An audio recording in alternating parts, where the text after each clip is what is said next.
வணக்கம். நம்மளுடைய இந்து சமயத்தில் இன்னொரு விஷயம் ரொம்ப முக்கியமாக கவனிக்கப்பட வேண்டிய ஒன்று. பேதங்கள் பிறப்பால் பிரிக்கப்படுறது கிடையாது. அவங்கவுங்க செய்கிற தொழில் சார்ந்து அந்த வர்ண பேதங்கள் பிரிக்கப்பட்டிருக்கு. ஆனால் அந்த வர்ண பேதங்களும் புருஷ சூக்தத்தில் சொன்ன மாதிரி பிராமணோசிய முகமாசீது பாகூராஜன்யகிருதா ஊரு ததஸ்ய யத்வைஸ்யா பத்வியாகம் சூத்ரோ அஜாயதா அப்படின்னு சொல்லி சொல்கிறாங்க. பிராமண க்ஷத்ரிய வைசிய சூத்ரன் அப்படின்னு சொல்கிறாங்க. நம்ம இந்து சமயத்தில் எப்படி பார்க்கணும் அப்படின்னா, வைதீக தர்மத்தை விட இந்து சமயம் என்ன சொல்லுது அப்படின்னா, ஒரு பிராமணன் அப்படின்னு சொன்னால் முகம் தேஜஸாக இருக்கணும். பிராமணன்னா நல்லா புரிஞ்சுக்க, அது ஜாதி சொல்கிறதா நினச்சக்கூடாது.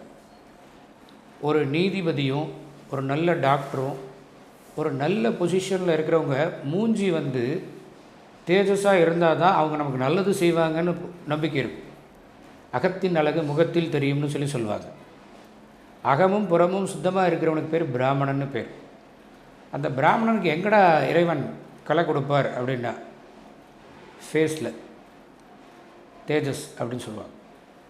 அதுக்கு அடுத்தது நல்ல ஒரு போர் வீரன், அவனுக்கு ஃபேஸ் தேஜஸாக இருக்கணுங்கிற அவசியம் இல்லை, உடம்பு வலுவாக இருக்கணும். பாகூராஜன்யகிருதா, ஒரு அரசாளக்கூடிய ராஜா தோல் வலிமை படைத்தவனாக இருக்கணும்னு சொல்லிட்டு நம்மளுடைய இந்து தர்ம நூல்கள் எல்லாமே சொல்லுது.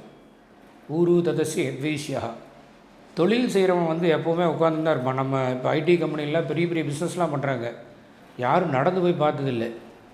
உட்காந்து 10 மணி நேரம் 11 மணி நேரம் அவங்க பிஸ்னஸ் தான் பண்ணுறாங்க. அப்போ அவனுக்கு எங்கே பலம் இருக்கணும்? இடுப்புலையும் தொடலையும் பலம் இருந்தால் தான் அவன் அந்த வேலை பண்ண முடியும். பத்வியாகம் சூத்ரோ அஜாயத அப்படின்னா பாதங்களில் பலம் இருக்கக்கூடியவன் சூத்ரன் அப்படின்னு பேர். இதில் நல்லா இன்னொன்று புரிஞ்சுக்கணும். தீண்டத்தகாத சொல் அப்படிங்கிறது சூத்ரன் அப்படின்னு சொல்லிட்டு பஞ்சமன் சூத்ரன் அப்படின்லாம் நிறைய பேர் பேசியிருக்காங்க, நான் கேட்டிருக்கேன். ஒரு சூத்திர முறைப்படி, சூத்திரம்னா ஒரு ரூல், இந்த ரூல் முறைப்படி வாழ வேண்டியவர்கள் அப்படின்னு அர்த்தம். அவங்களுக்கு எங்கே பலம் இருக்கணும்னா, ஒரு பொருளை நாடி, விவசாயத்தை நாடி, தொழிலை நாடி நடக்கிறவனுக்கு பாதத்தில் வலு இருக்கணும் அப்படின்னு. இந்த 4 நிலையும் ஒரு குடும்பத் தலைவனுக்கு இருக்கணும்னு சொல்லியிருக்கு. ஒரு குடும்பத் தலைவன் உழைக்கணும் அப்படின்னு முடிவு பண்ணிட்டான்னா அவன் 10 படி ஏறி இறங்கணும். அதுக்கடுத்து தன்னுடைய பொருள்களை சேமித்து வைக்கிறதுல வைசியன் மாதிரி அமர்ந்து யோசிச்சுக்கணும். தன்னுடைய குடும்பத்தை காப்பாற்றுறதுக்கு தோளில் வலிமை இருக்கணும். அவன் குழந்தை, அவனுடைய மனைவி, அவனுடைய அம்மா அப்பா இத்தனையும் அவன் கவனிக்கிற போது தேஜஸாக இருக்கணும் அவன் முகம். ஒரு மனிதனுக்குள்ளே இத்தனையும் தேவை. அப்படிங்கிறதுனால தான் புருஷ சூக்தத்தில் ஒரு மனிதன் அவனுடைய குடும்பத்தோடு பழகிற போது பிராமணனாக இருக்கணும். வெளியில் அந்த குடும்பத்துக்கு உழைக்கிற போது க்ஷத்ரியனாக இருக்கணும். அந்த குடும்பத்துக்கு பொருள் தேடுற போது வைசியனாக இருக்கணும். அவன் தொழில் நாடி ஓடுற போது சூத்திரனாக இருக்கணும். அதனுடைய சாராம்சம் இது தான். இதை தெரிஞ்ச அளவில் ஒவ்வொருத்தரும் வித்தியாசமாக 4 ஜாதியாக பிரித்து, இப்போ பிராமணன் ஒரு கேட்டகரி இருக்குது. இந்த பிராமணனில் ஆதிசைவர்னு ஒரு குரூப் இருக்குது, பட்டாச்சாரியார்னு ஒரு குரூப் இருக்குது, அப்புறம் வைதிக பெருமக்கள்னு ஒன்று இருக்குது, ஸ்மார்த்தர்கள்னு ஒன்று இருக்குது. இந்த 4ம் இன்னொருத்தர் 5 பேர் சேர்ந்து பிராமண கேட்டகரியில் வராங்க. இதில் யார் பிராமணன்னு நாம் எடுத்துக்கிறது? ஆதிசைவரையா, இல்லை பட்டாச்சாரியரையா, இல்லை இந்த வைதிகம் செய்யக்கூடிய பெருமக்களையா, புரோகிதம் செய்யக்கூடிய பெருமக்கள், இவங்க எல்லாத்தையும் சேர்த்து பிராமணர்கள்னு சொல்கிறாங்க. நான் இதுக்கு அடுத்தது க்ஷத்ரியர்கள்னு வர்றபோது நாங்கள் ஆண்ட பரம்பரை, நாங்கள் ஆண்ட பரம்பரைன்னு ஒவ்வொருத்தரும் சொல்கிறாங்க, ஒவ்வொரு ஜாதிக்காரரும் சொல்கிறாங்க. இப்போ ஓசியில் எடுத்தினாலும் நான் ஆண்ட பரம்பரைன்னு சொல்கிறான், பிசியில் எடுத்தினாலும் ஆண்ட பரம்பரைன்னு சொல்கிறான், எஸ்சியில் எடுத்தினாலும் ஆண்ட பரம்பரைன்னு அந்த போர்டில் எல்லாம் எழுதுகிறாங்க. சரி, அப்போ எவெல்லாம் ஆண்ட பரம்பரைன்னு எழுதுறானோ அத்தனை பேரையும் க்ஷத்ரியர்னு எடுத்துக்கிறதா?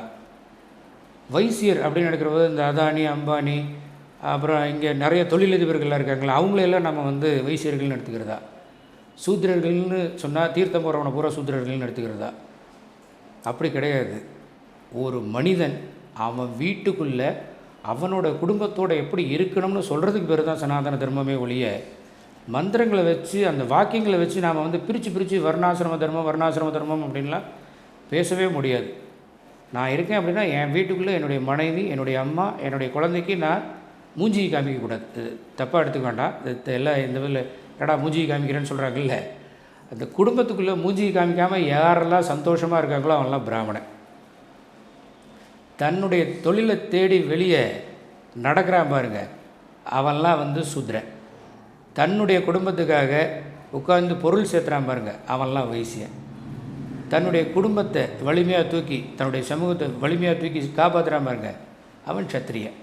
ஒரு மனிதனுடைய வாழ்க்கையை தான் வேதம் சொல்லுமே ஒழிய சமூகத்துடைய வாழ்க்கையை சொல்கிறதுக்கு வேதத்துக்கு வேலையே கிடையாது. ஸோ அதனால் வர்ணாசிரமம் அப்படிங்கிறத விட்டுட்டு நமக்கு அகம் பிரம்மாஸ்மி, நமக்குள்ளே கடவுள் இருக்கார், நாம் என்ன செய்யணும் ஸோ அப்படிங்கிறத யோசிக்க வைக்கிறது தான் இந்த வாக்கியம். இதை கடைப்பிடிச்சின்னு வர்றவங்க குடும்பம் எல்லாமே நல்லா இருக்குது. நன்றி.